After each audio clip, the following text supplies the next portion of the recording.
Now, here's a question that was asked of me the other day. I had submitted two proposals, and the person said, "Well, which one's better?"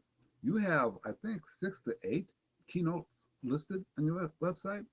I won't ask you which one's better, but I'll ask you which one do you have the most passion for? Oh my gosh, of my topics today. Okay, Yeah. I can answer this question. So um, there's a couple. So the most popular one for people this year. There's two most popular ones. One Hmm. is helping leaders go from working in the business to on the business. Okay. Okay. Because when everything's urgent all the time and we're kind of in this firefighter mode, it brings us right into the weeds and we find ourselves doing the work rather than leading the work. So if you find yourself working over 65 hours a week, you've got a role issue, and so the session's really all about how to reset that, setting proper boundaries, delegation. It's a great session, practical tools to really help leaders, not only be real leaders and get them on the sidelines calling plays rather than in the middle of the huddle, um, but it's just a great practical way to do that. The other one is mastering urgency. How do we properly use urgency to both motivate and inspire folks? And as a client told me years ago, I know I need to light a fire in my people, which is inspiration, but Hmm. sometimes I need to light a fire under them too, which is urgency. How do you do that properly without burning them out? And I think that's the other most popular topic that I've had this year. So there's going from working in the business to on the business, and then mastering urgency.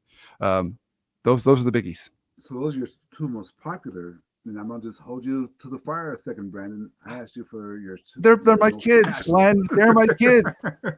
I can't No. pick one over the other. I will say this though. I will say this. Yeah, So the mastering urgency obviously is from my book from last year. right. I'm working on a book this year, and the whole concept is author versus editor. It's about kind of how we sit in the right seats at work. I don't want to go into too much detail now; it'll take a little bit of time, but that book is very much linked to the going from in the business to on the business. It's knowing what seat to sit in at the right time with your direct reports. I mean, should you be the author seat telling folks what to do? Should you be in the editor seat reacting to what they bring you? And I love that concept. I've got such passion around it because it's so practical, it's so sticky, and it has literally transformed leaders' lives because it's got them working from 70 hours a week to working more like 45, 50 hours a week with twice as much success. Okay. So, I Perfect. love that topic for that reason too. Okay. Perfect. That's the perfect answer, and I think that's good. I'll let that one stands. I think that's the perfect answer. Okay. Let me ask you though, to kind of put a bow on everything and be aware of your time and everybody, the listeners' time. What three or two points from today's discussion do you really want someone to sit down and everybody grab your piece of paper and pencil, sit down and say, okay, let me write this point down, this point, this point. Someone told me the other day, start calling it your tweetable moments.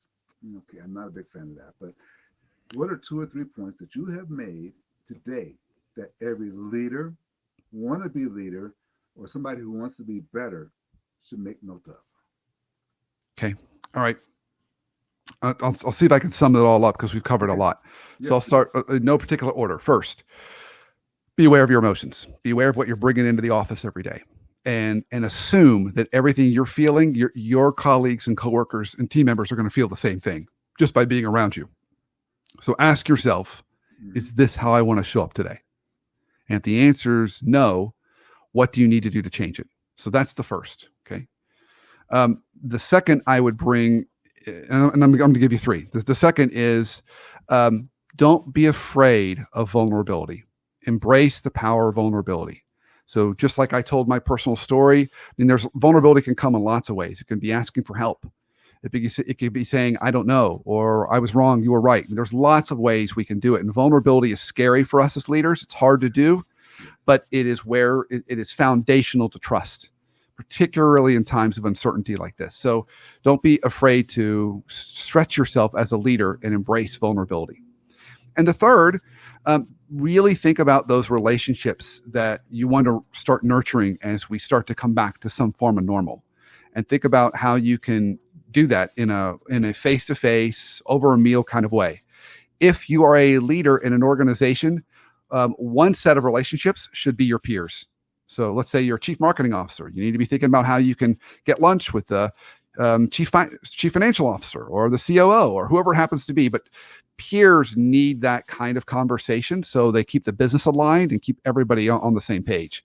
Alignment is one of those things I really push hard with leaders, make sure they're doing it. And it's hard to do it virtually, but lunches are great to do that. So those would be my 3 takeaways. Be aware of your emotions that you're bringing to work. Don't be scared of vulnerability, and think about how you can nurture those relationships that are really critical in your professional life.